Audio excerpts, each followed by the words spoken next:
Do not buy this drone if you're thinking about buying a drone to film your motorcycle trips. This is the Skydio S2, and this thing is total garbage. At the end of this video, I'm going to tell you why.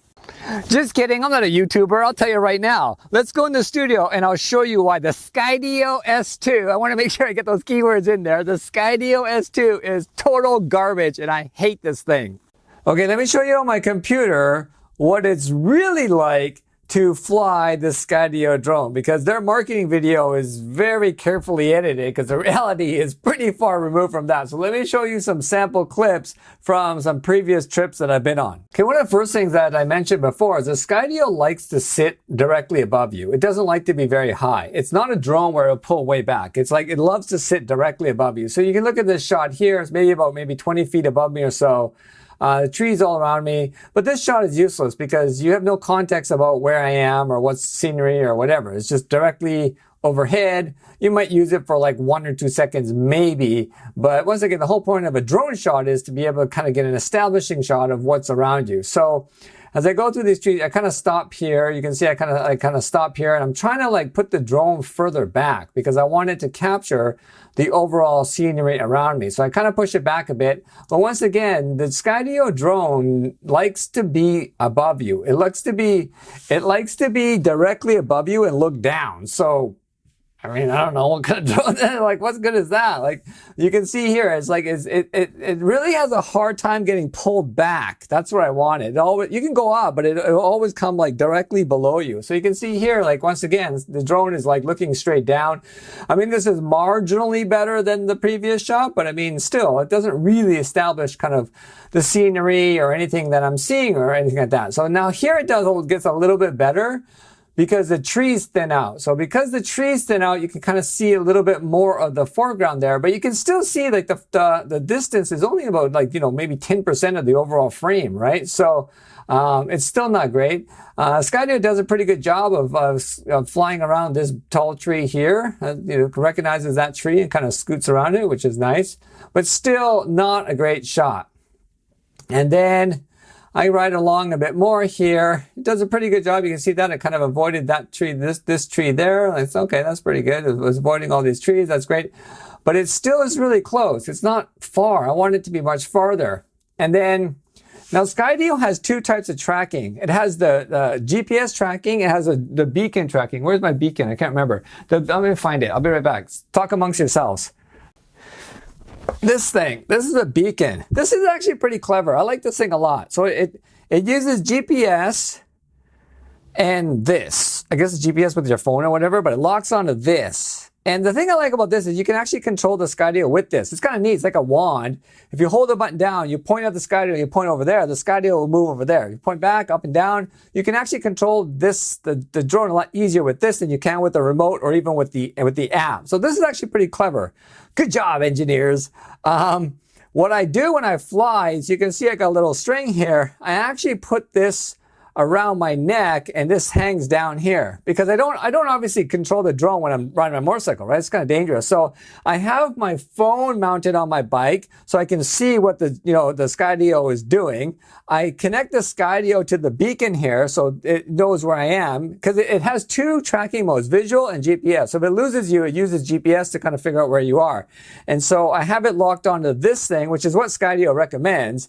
And then I just hang this down below my neck like that. And then that's how I ride my bike. But you can see here in this shot, when the Skydio loses me, for whatever reason, I mean, it's following me fine. And then suddenly the Skydio decides to like stare at this tree for a second. It's like, hey, look, there's a tree. Let's look at this tree. And then it just kind of like forgets where you are. And I noticed that once Skydio kind of gets confused, and it gets really confused, like even to control it, even with the beacon or whatever, it's really difficult because the thing is like a little bit retarded or something because it starts to go crazy and it doesn't know what's going on. Your safest option at that point is to land the thing, take out the battery, restart and start all over again, because otherwise you run the risk of it crashing. You can see here the Skydio is totally confused. It's like flying all over the place. You can see me in the corner there. I'm trying to like control it, but it's like ignoring everything I'm saying. Like it will ignore you when it gets confused. So it's like you can see me in the corner there. It's like ignoring everything I'm saying. And then so I'm like, okay, well, I'll just bring it down as low as I can. And that's the shot that you actually end up seeing in the final video, which is, you can see this whole time I'm like trying to bring this thing down. I'm like, hey, let's come down. And finally I bring it down. And then this is the shot that you actually see in that video, in my Canadian video, which is the drone being fairly close to me. And I go over this bridge here. Are we near the top at all? I have no idea. So I went like this way. I probably should have gone that way. So I'm like way off. And then here's another shot. This is when I went up Mount whatever that was in Kelso area there. And what I wanted here was I wanted the drone to be about 10 feet off the ground and in front of me. Okay, that's where I set it, 10 feet off the ground and in front of me. So as soon as I start going forward, the drone should fly around me, stay in front, and just go fly backwards, right? That's where I set it. So you can see here, I start to move. The drone goes in front, okay, goes in front. That's good. That's almost like 3/4. I kind of wanted it directly in front, but at least it's in front. You know, that's not bad there. And then it goes to the Skydio's favorite position of all, looking straight down at you. I don't know why the engineers thought that was such a, like, I seriously, there must be no cinematographers at Skydio who even understand basic cinematography or even like what a camera does, because who in their right mind wants this shot? This doesn't tell you, the audience, anything that's going on around me. This is just a straight down shot of my head. Like, great. So you can see it's like, yeah, nice straight down shot of my head there. And then it kind of figures out, oh yeah, that's right, I was supposed to be in front. So it tries to kind of go in front here, but it's almost to the side. You can see that, right? Like, I want it in front of me. It's like almost, you can see it's like, that's the side. Hey, Skydio engineers, that's called the side. This is the side. This is the front. I seriously think they don't know like direction or whatever, because like they think up is down, right is left or whatever, but that's obviously the side of me. And then it kind of figures out, oh yeah, I'm supposed to be here. I'm supposed to be here. Now let's look at the timestamps for that. That was a minute in. That's a minute in that the Skydio took to get into position to, you know, where I wanted it to be originally, a minute in. Now some of you may think, oh, that doesn't sound very long, but you got to think, like, when you're shooting, especially a riding shot like this, your whole shot may only be a minute. You don't put the drone up for hours on end. It's not like you just put it up and then some YouTubers do, but like cinematographers, you kind of want to get a specific shot and then move on, right? So you say, I want this forward facing shot. You start riding, you get the shot, you pack up and get the other shot. So for this thing to take, like, I'm almost at the top of this mountain here. And what if I wanted to get like a few more shots as I was riding up? I'd have to like bring the drone down, turn my bike around, go back, come back. You know, it's a real pain in the ass, right? If Skydio gotten the shot originally from the beginning, I could have gotten like, you know, front shot, maybe rear 3/4, top down, whatever, variety of shots. But it takes so long to get into position that it's really frustrating. So it's here. It's not bad for a few minutes. And then you can see I'm at the top. This is the parking lot. So that kind of sucked. Let's show you one more here. This is when this is also from the BC trip when I was in Invermere. And this is where the drone went really haywire. I mean, it's really confused as to what it's doing. So I got my buddy there and we're riding in Invermere. I tell him to go along. I tell him the Skydio to follow. Now, if you look up in kind of the top corner here, you see these glaciers up there, right? I want the drone to be behind me low so we can see me and the glaciers. That's the shot I want, low. I turned off floor restriction. There's a floor restriction on this thing where you can't go below 8 feet, but you can turn that off. So I turned that off. So I'm like, be low, look at the glacier. It looks cool, right? So right here, sort of, we can sort of see the glacier. You know, I would prefer like a little bit lower, but once again, the Skydio is like, hey, let's look at the top of its head. Does that look behind me? Doesn't look behind me to me. And, you know, this isn't great. This is just showing kind of sort of the glacier, but not really. And then it kind of zooms ahead. And it's like, one thing you notice in these, like, look at this. I'll show you. I'll rewind that a bit. Watch this carefully. The Skydio has a really difficult time tracking how fast you're going. I don't know why. Like, you think if someone's going 30 kilometers an hour, not going to suddenly speed up or slow down. I don't know. Maybe it is, but what the Skydio will do is it can't maintain a steady speed. it will speed up, slow down, speed up, slow down. So you can see here, if it's back, it's hanging back, right? And realize it's too far back. So then it like zooms ahead. And then right here, it seems to have almost like a software fence in it where it realizes it can't, if you set it to be behind you, it kind of realizes like it shouldn't go in front of you. Like a bad child who like, you know, gets caught with a hand in the cookie jar. Like it realizes it shouldn't go in front of you. So what it does is it slams on the brakes and then turns the camera to face you. And then it will slow back down. It does this like back and forth. So you can see here, it's like, it's gonna see, zooms way up and then turns the camera. Did you see that? It realizes like, hey, you know, I'm too far behind. Let me go zooming up here. And, oh, I'm not supposed to be in front of the guy. So I'm going to just turn the camera. And so we don't look like we're in front of him. None of this is showing the glacier or is actually behind me. You know, here's behind me, but look how high up it is. I deliberately set it low. And there's nothing in this shot for it to avoid. I'm just riding along the dirt. There's like no major trees or anything that, you know, it should avoid. So once again, here you saw that zoom up. Now it's backing off. Now it's going to zoom up again. Oh, I can't go in front of him. Let me slam on the brakes and turn the camera. So it looks like I'm behind him, but I'm really not. And now here where it gets a little retarded is like, hey, I'm going to go in front. Skydio. Front, back, right, left. Is there any engineers watching this? Is that really that hard to program a drone to understand like left, right, forward, back? Because you can see here, this Skydio drone, I have it set to be behind me. It flies in front of me. And there's no reason. There's nothing for it to avoid here. Look at this. That's in front of me. That's not behind me. There's nothing for it to avoid here. There's just a dirt road, right? It's just, there's nothing here. So obviously the drone's having a little midlife crisis at this point, and it's like freaking out. It's flying all over the place. I can see on my phone that it's not getting the shot that I want. And so I tried to like slow down here. I tried to slow down a bit, thinking like maybe it could like, it needs me to go a bit slower. I actually think the Skydio works better the faster you go because it likes to go fast, and that's why it zooms back and forth. So I think if you go faster than the Skydio can fly, it can't overtake you. So you want to go like a mile an hour faster than it can fly, then it'll always be behind you.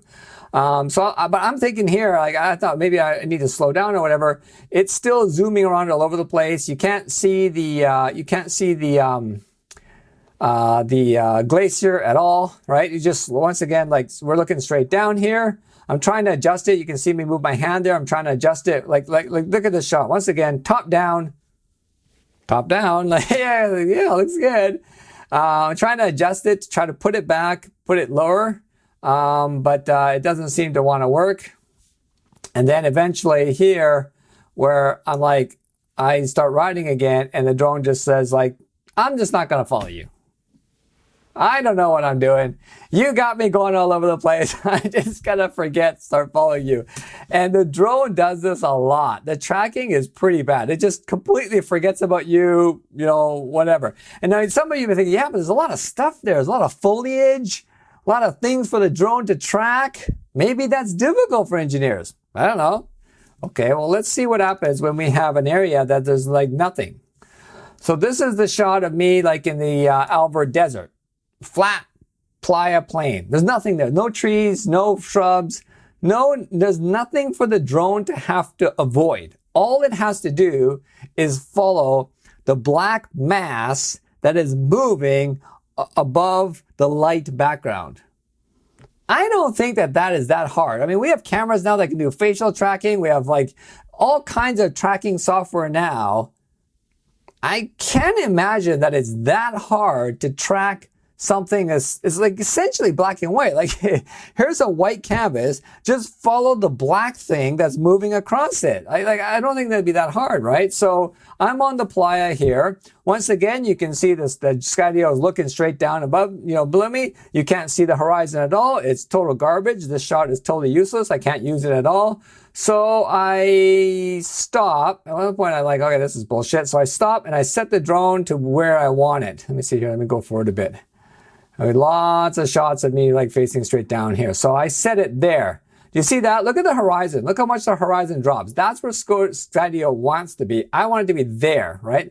Now look at that. That's a great shot, isn't it? That'd be fantastic. Just off 3/4 rear, the horizon, like in the middle of the shot, that would be a great shot. If I get that for like even 20 seconds, like I would be so happy with that. So I position the drone there. You can see me, I'm moving my hand, and as soon as I start riding, and as soon as the Skydio starts flying, watch the horizon. There it goes, there it goes, there it goes, there it goes, there it goes, and the horizon is gone. What the hell? This stupid drone, it does this. Shoo! Who the hell, like, approved this? Like, did they not go out at all and talk to any cinematographers or even just like people with a camera and go, wait a minute, are you unfamiliar with the rule of thirds? Like, my God, how could this have passed testing? Actually, I do know why this passed testing, because Skydio doesn't give a fuck about consumers. This whole thing was to collect data so they can sell it to the enterprise market. We consumers are just free paid beta testers. We paid them to beta test the stuff so all the flight data could go back to Skydio, and then they could sell this to the enterprise and military market. So yeah, of course they're not going to hire a cinematographer. They don't care about that. So we end up with a drone that's garbage. So I'm like 4 minutes into this video. All the footage is still garbage. Now remember, I talked about tracking. I don't know. Is it hard to track a black object on a light background? Sure, if there's lots of stuff there, trees, foliage, plants, I could maybe see that. But if I am the only dark object moving across a plain, light colored background, even this Panasonic G85 that's got shitty not phase detect, but the contrast detect focusing system. The G85 is garbage for focus. I'm probably coming in and out of focus already. Even this thing can do a better job than the Skydio. But you see here, I'm the only object moving on this plain background. And I don't think it'd be that hard to track it, but then the Skydio just gives up. It's just like, yeah, I don't know what I'm doing. I'm just gonna just stare at the ground. Like, what the hell? Thanks, Skydio. So $2,500 later, 4 minutes, 36 seconds in, and I still don't have a single shot that I can use in the final video. The thing is, Skydio released an update before I left on my Mexico trip that addressed this, that addressed the horizon. They said they would try to prioritize more horizon in your shots. So I was like, great. Oh man, that sounds fantastic, because I knew there was specifically this Mexico trip, I knew I wanted to capture a lot of the ocean, because I thought I'm along the coast, I want to capture the ocean. So here's an example. I was really excited about this. I was like, great. I set up the shot here. I want this, I want the skyline horizon to be about at least 50%. So I'm like, okay, got it. And I don't have it anymore. And the Skydio zooms in and look at the ocean. Look how fast, look at the horizon there. Look at this part of the horizon line right here. Watch how fast that disappeared. That just zooms straight up, because the Skydio's like, no, we're just going to point directly above you like this. And look at this shot. This shot is useless. What? You can see a little bit of the ocean, but I mean, I have a better shot of this with my selfie stick than I do with the drone. You can see here, the drone's flying around. You can kind of see a little tip of the ocean there, but this is totally useless. So that update that Skydio released that was going to prioritize more horizon turned out to be total garbage, because it doesn't work. But anyways, that's the reason why I hate this drone. That's the reason why you can't even buy it anymore, because they don't even sell it to consumers anymore anyways. So yeah, don't make the mistake I did. Don't buy this piece of junk. Buy something else, or just get a really long selfie stick. So in this video, what I thought I'd do is do a follow-up to the video I did last year, where I talked about the gear and the camera equipment that I use to film my rides. And so obviously you can see I got a new bike. I love this bike. I tell you, this bike has been so much better than the Donkey. So I'm going to do a full review of this bike for sure. But for now, what I've done is I've actually changed some of my filming setup a little bit. And so I thought I would cover what I've changed in this video. So if you kind of want to get an overview, watch the other one. This one won't cover everything, just some of the stuff I've changed. So first thing, I'm going to start off with selfie stick. And selfie stick. And selfie stick. Why do I have 3 selfie sticks? Okay, so quickly, this selfie stick here, this is the first one. I mentioned it in the first video. This is my company called POV Gear. Great selfie stick, love it. Carbon fiber, super light, super stiff, really like it. I like these little twisty things here. This isn't one of those cheapo ones from China where you gotta twist the whole thing to tighten and loosen it. That always doesn't work after a couple of times. These metal thingies here, you twist these and then you can slide this and then you can set it exactly where you want. So I like this thing a lot. It's really great, really lightweight. The reason why I got the small size initially was because this is the size that fits in this case right here. So it fits in there perfectly. I was like, okay, well, this should be enough. I don't need the camera to be 20 feet away from me. I just need it enough to get that shot. The reason why I bought this is because I wanted that, I used a 360 camera to get kind of a third-party shot, right? So you can see I got mounts mounted on the bike. I used this to get that third-party shot. So I thought, well, this would be enough. So what did I like about this? The 360 camera has got quite a fisheye lens to it, right? It's basically 360. So what I found was like when that camera, the 360 camera is too close to you, you get this really warped 360 look view to the footage. And if you look at this shot here, I've got this thing mounted on the front of me. To me, the bike almost looks detached from the ground. It looks like it's like a bad Photoshop job or something where the shadows on the bike and the shadow on the ground like don't match. And so it looks kind of weird to me. Like, and I noticed that on my first ride through Canada, I noticed that a lot. Like, it's like, I realized like, if I had just an extra foot, it would be far enough back that it kind of flattens the image a bit instead of giving it that kind of fisheye look. So that's the only issue I had with this one. I mean, otherwise, I like this thing. So I was like, okay, well, what should I do next? Let me go the other extreme, and let me get this thing. This is the GoPro. What's it called? No, not GoPro. InstaPro selfie stick. This thing is ridiculously long. Like, it's so incredibly long. Look at this thing. I don't know, it's like 10 feet long or something like that. It's like massively long. This thing is so long, it's a little unwieldy. So I was like, okay, well, I'll try this thing. It'd be kind of neat. So this thing here, pretty good quality, carbon fiber again, really lightweight. Not as lightweight as this thing, obviously, but I actually liked it. So my idea with this, like, okay, well, this gives me a lot of different options. Yeah, I can go super far, close, whatever. I thought that'd be kind of fun, you know?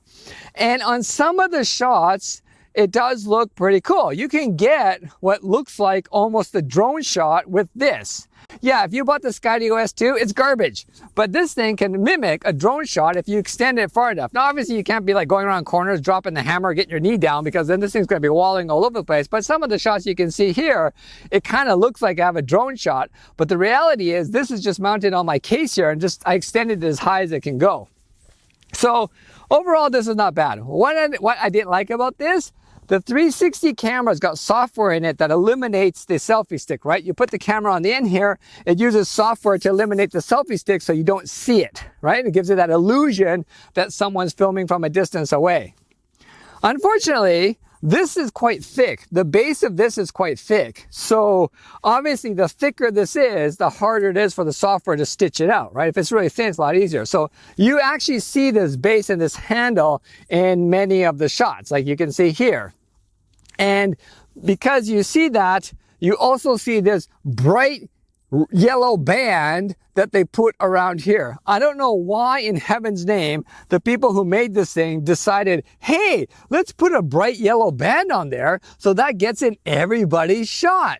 Wait a minute, don't you want this thing to disappear? Don't you want people not to see this thing in the shot? So putting like a bright yellow band, isn't that counterproductive to what you're trying to do with the selfie stick? Obviously, that conversation never happened in this company because you can see in these shots here, you can see this stupid thing. It's so annoying. What the hell? So yeah, this thing, I used this on the America trip, kind of ended up being a big garbage because, yeah, this thing is so fat you can see it. The stupid yellow band shows up in almost every shot, unless you have it kind of fairly close. But I mean, that kind of defeats the purpose of having a super long selfie stick, right? If you're gonna have a selfie stick that's like, it's almost like a javelin, like you could throw this thing, then what's the point of having this bright yellow thing here? Oh my God, so stupid. So this thing kind of sucked. I was like, well, that sucked. So go back to POV gear and bit this. So this is exactly the same as the mini one, just a little bit longer. You can see it's like Goldilocks. You know, this is too short, this is too long, and this is perfect. I should have just bought this. Each one of these cost me $100. I had $300 in fucking selfie sticks. I should be beaten over the head by spending so much money on selfie sticks. But this one ended up being perfect. It doesn't fit in here, unfortunately. I got to put it in my case, so it's like an extra step to get it out. Not a huge deal. But this one I like a lot because this gives when I extend this thing out, it gives the perfect distance for me from my bike when I put the 360 camera on it, that it eliminates that fisheye really nicely. So it does kind of give it the illusion that someone's following you. And even if if you do it like 3/4 like that, it can almost give a feeling like a drone might be following you or whatnot. So if you're thinking about buying, there's a lot of information about selfie sticks, but if you're thinking about buying selfie sticks, that was my experience with it. This one from Insta360 is super long one. Unless you're Brandon Lee and you can like wield this thing like a lightsaber. Like you ever watch, go look on Brandon Lee's videos on YouTube. That dude is insane. He's like a Jedi with this thing because he can do unbelievable stuff with it. It's like boom, like a Jedi, like that. But I can't. I just put it on my bike and it doesn't work as well as I like because you see this. So I highly recommend this company, POV Gear. I have no affiliation with this company. I just really like their selfie stick, and this is the one that's worked really well for me. Okay, so I'm gonna work my way from the front of my bike to the back of the bike. So the next thing I wanna talk about is actually these guys right here. I mentioned these in my previous video. This is the Garmin Verb Ultra 30 it's called. They don't make these cameras anymore. Garmin came out with this like a few years ago, and it was competing against the GoPro Hero 4 or 5 or something like that. That's it right there, little tiny guy. And I mentioned that I had 3 of these mounted on my bike. I had one mounted on the handlebar here, one on my side case, and one on the bottom of my side case. And this allows me to get the reverse shot, I get a side angle, and I get a lower angle as well. So these are fantastic. I still love these things very much. I'm disappointed that Garmin doesn't make these anymore. But what I've done is I've replaced this with this. Hey, let me get that off. That was supposed to be a smoother transition. This, okay, let me do that again. I replace this with this. Look at the size difference. Isn't that fantastic? So here's the thing. Here's the convoluted ass method that I came up with this. So the Triumph Tiger has a smaller GPS bar in the front. It's not as long as my the one on the Donkey was. Okay, so it's a little bit smaller. So I couldn't fit this and my iPhone 13 Pro on the bar at the same time because they're both too big. So I needed something smaller. And also too is I wanted to have a setup where I could quickly take the camera with me. Many times I want to film when I'm off the bike and I'm doing something, and to unscrew, these GoPro screw mounts are a pain in the ass, right? To unscrew this, take the camera out, or even take it off my helmet or get my mirrorless out, it was a bit of a pain in the ass. I wanted to quickly get a camera going, and I also sometimes wanted a camera that was a bit more discreet. So this thing, I bought this thing. This is, what's this thing? The DJI Action 2, I think it is. So one, it's super tiny. Like I can't believe how small this is. I have nothing of reference to show you how small it is, but it's small. It's really tiny and it's magnetic. So it just fits on there, like clips on like that. You can take it off really easily. And it's small enough that it fits onto my bar here. And what I did was I also ended up buying iPhone 13 mini. Yeah, the mini. So yeah, I have 2 iPhones. I'll explain why in a sec why I take 2 iPhones on my trip. But I put the iPhone mini on there, and then this whole setup fits perfectly. So this thing it's actually easier to take off, honestly, in real life it is. Why is it such a pain in the ass right now? There we go. So what I like about this thing is, one, the size of it. I love the magnetic mount that DJI has. The magnetic mount is fantastic. It allows you to just clip it on and off. It's super strong. It's never fallen off on me. I really dislike the GoPro screw mount after you've used this magnetic mount for a while. It's just fantastic. Some people have had issues with overheating. I never had any issues with overheating with this. There's this little protective overheating case that you can buy that's supposed to like dissipate heat faster. I took this thing down to Mexico. I was in Texas. It was 41 degrees. I never had a problem with it overheating. I think partially it's because when it's right here and I'm riding, the wind is coming through enough that it keeps it cool anyway. So if you're filming like and it's stationary, yeah, it might overheat. But for me, I never had any problem with it overheating. Okay, so this thing here, I don't know if you've ever seen these things, but this thing is interesting. It was kind of an attempt by DJI to create like a modular camera system. So it actually comes in 2 parts. This is the battery, and it just kind of clips together like that, and it charges. And they also make I think they make a screen for this. You could have like a reverse screen or something like that. There's like a bunch of different modules you can get for this. I didn't need the screen. I just need the battery. So that's how you charge it. There's also a micro SD card in here. So that's how you can transfer. This thing has a 32 gigabyte internal memory. And so there's no way to there's no SD card slot in here or anything. So to transfer that off of here, you need to connect it to this guy and then transfer it either to the card or transfer it out to your computer. So you got to connect the two. So the thing I don't like about it is the fact that this 32 gig of memory doesn't last very long at all. Like almost 10 gigs, I think, is used up by the OS. So you got like 22 left. So it fills up really quickly. Whereas like this thing, I can put a micro SD card in, like 128 gigabyte micro SD card. This will record for a lot longer. So I didn't have to worry about running out of footage on this thing. On this thing I did. If you look at the part where I go into San Francisco, I was like riding up and down the streets of San Francisco. I was talking to this camera and I didn't realize that it actually had cut off. So I was like, oh, great. So that kind of sucks. The 32 is not very long at all. And then you got to transfer it like this. And the transfer speed from here to here is incredibly slow. It's really slow. And it's annoying is you can't transfer one file at a time. You got to do the whole shebang. You got to wait till the whole thing is done. You can't pause it, resume later. You gotta wait till the whole thing is done before you can erase the files off here and then start recording again. So that's really annoying. That caused me to change my kind of procedure a little bit. What I would do is every time I went a rest stop, like a restaurant or whatever, no matter how much I recorded on here, I would just bring this whole thing in and connect it. And then while I'm at the restaurant, then I would just transfer it while I'm eating or whatever. So you might have to kind of adjust your film flow if you use this thing. You can record with this. Like I could just literally put this whole thing on there like that and record fine. It would record to the card. So that is an option, but I wanted kind of the smallest setup possible. So I just ran all the time with just the camera. So the other thing I like about this is it's got this hook thingy where you can clip it to your shirt. So like I said earlier, like I sometimes like to film discreetly. I like the fact that I could just like take this thing off of here, clip it to my shirt, and then record, and people won't necessarily know that I'm recording because they may not necessarily notice the camera, like, compared to like if I stuck a camera in their face or something like that. So that was my idea for this. So this is actually not bad. I wish it had a bigger in storage inside. Also too, I noticed I bought a couple ND filters for it, and when you put the ND filter on it, the footage just goes to shit. So I just ran without the ND filter on it. So that's a little bit disappointing.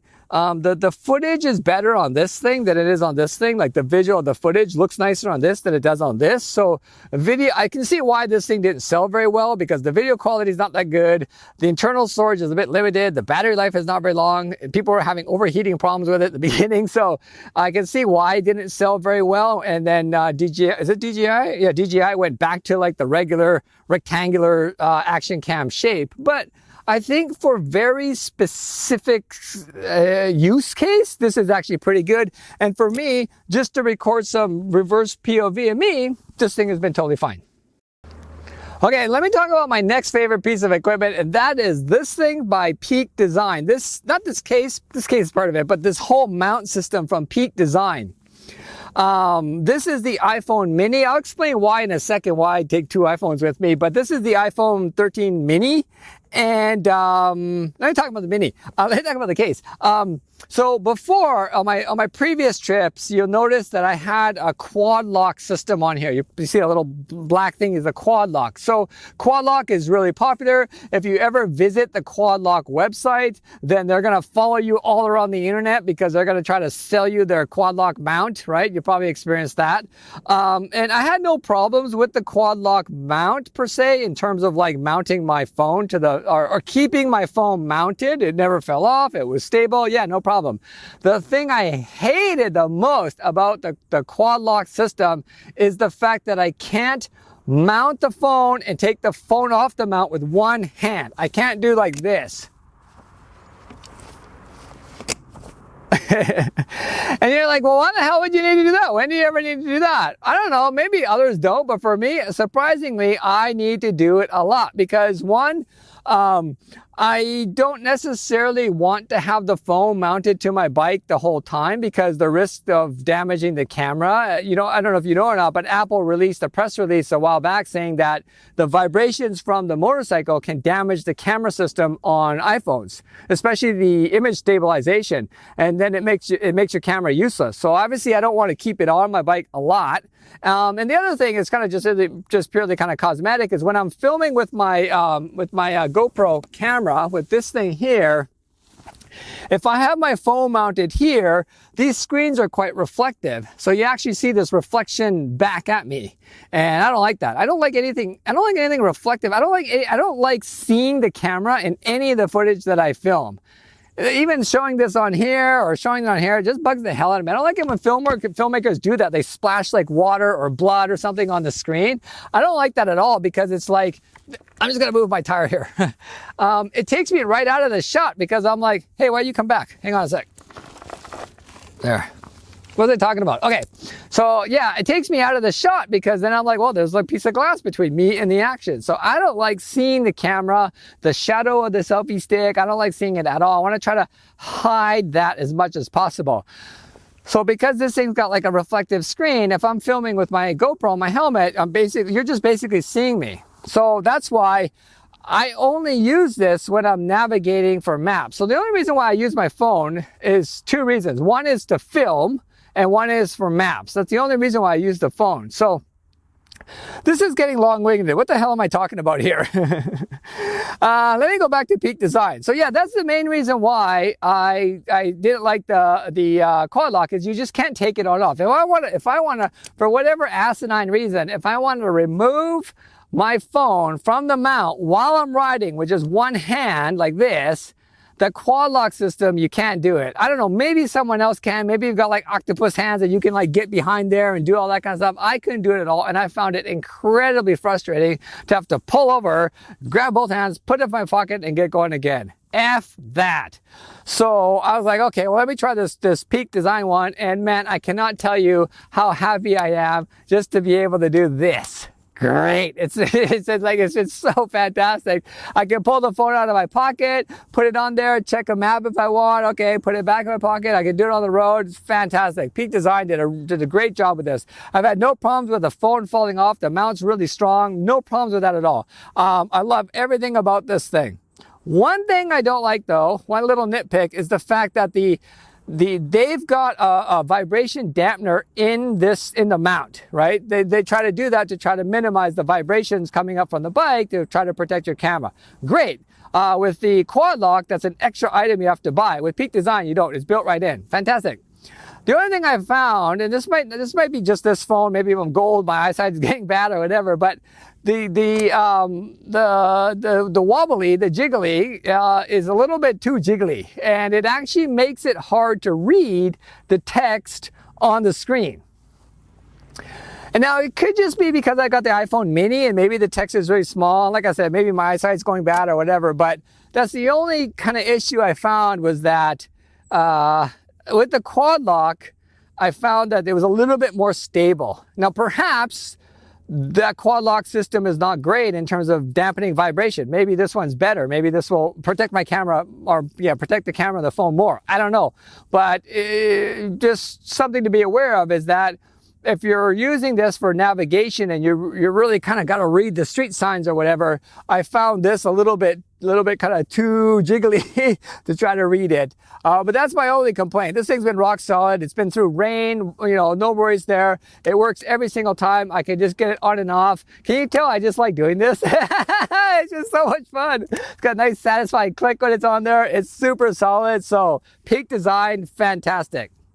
Now, let me get to why I carry two phones with me. Okay, I'll try to make this quick because this section is getting kind of long. So I shoot a lot with my iPhone on my trips. I find shooting the iPhone I don't like the footage that it produces, honestly, because it looks too sharp. It looks too iPhone-y, but it's so convenient to be able to just pull it out of your pocket and get a quick shot versus like getting into my cases here to get a shot. Also too is because I find like the general public is so used to people carrying phones around with them, they react less to if I had like my mirrorless camera out. If I had my mirrorless camera trying to shoot, people are going to react to that. If I'm like doing this with my phone, they're less likely to react to it. So that's why I like shooting with my phone. And you can see this thing on here, this thing here, this is an ND filter.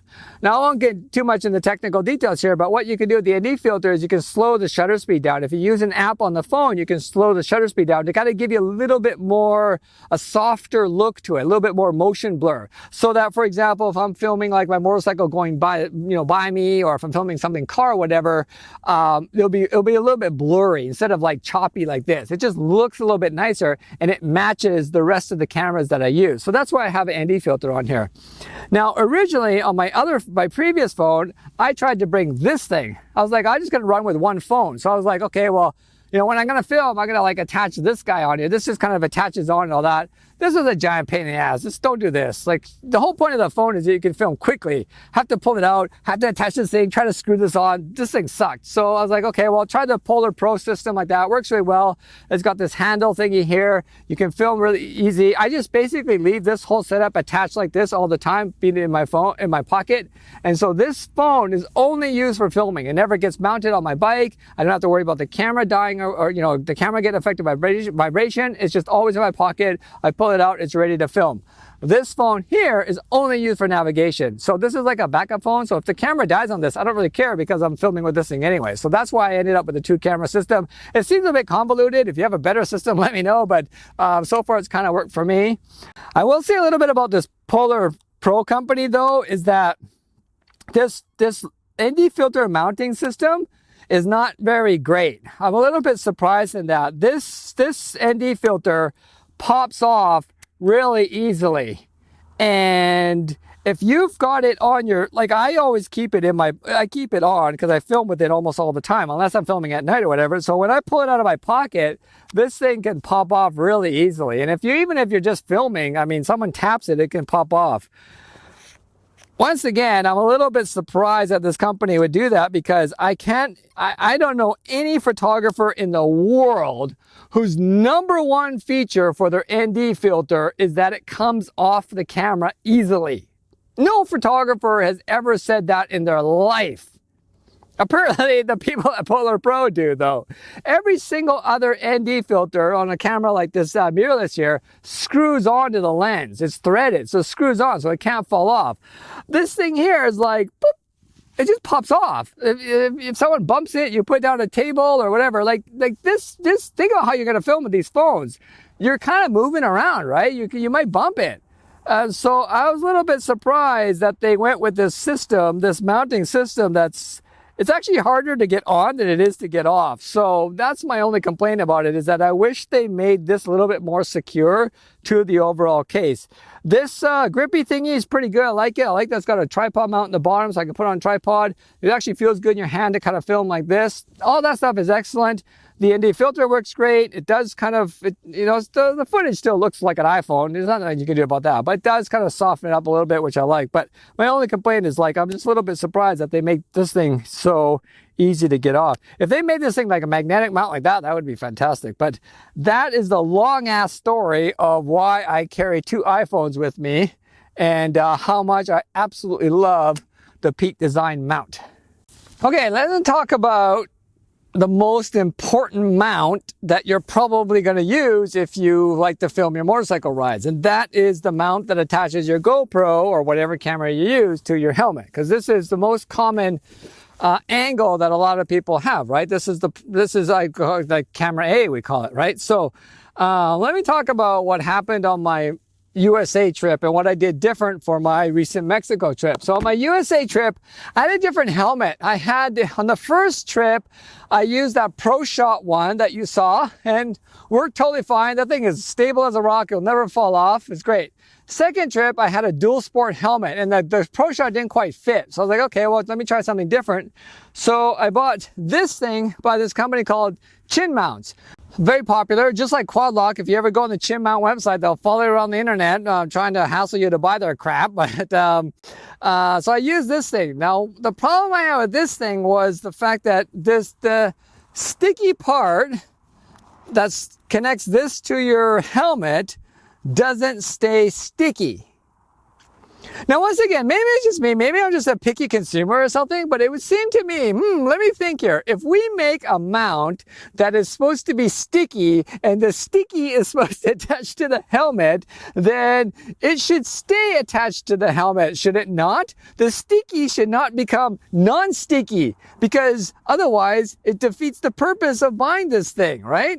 That's what happened to me. This thing, I actually bought 2 of them before I left because I was like, well, if I ever break one, I crash or I break one, it's good to have a second one. So I bought 2 and luckily I did because this thing does not stay stuck to the helmet at all. And in fact, if you look at this photo, you'll see that what comes out apart is the pad from the actual mount. It's not the pad to the helmet that comes apart. It's the pad to the mount. So my guess is what they did was when they attached the pad to the mount originally, they didn't treat this properly. And so it doesn't last. And when I was in Moab in that heat, this thing was like slowly coming off. Luckily, I carry some extra pads with me. So I was like, just cut a new one and slap it on there. But I had to do that about 4 or 5 times because I went through 2 mounts and each one failed. So like 4 pads in total over the whole trip.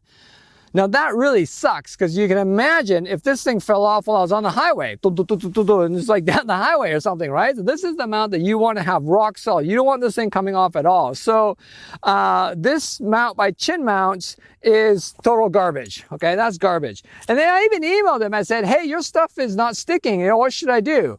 Their response was, they didn't email me back. They sent me this. This is what they sent me. Just in the mail. It showed up one day. And like, look at this thing. What the hell is this? This is like 3M sticky tape. That it looks like they just like clipped a bit of it off the end and mailed it to me. They didn't say like, oh, sorry about that, try this or try that, or we'll send you a replacement pad or whatever. They just, Bob cut a bit off and sent it to that customer. That's what they sent me. So that's total garbage. So what have I replaced it with? This mount by this company called, let me see here, MotoRadds. MotoRadds. And it's got a bit more surface to it. I like it. It's thinner. It's got a bit more surface to it. It connects to the helmet a bit more. But more importantly, they give you this treatment pad that you put on your helmet before you attach it.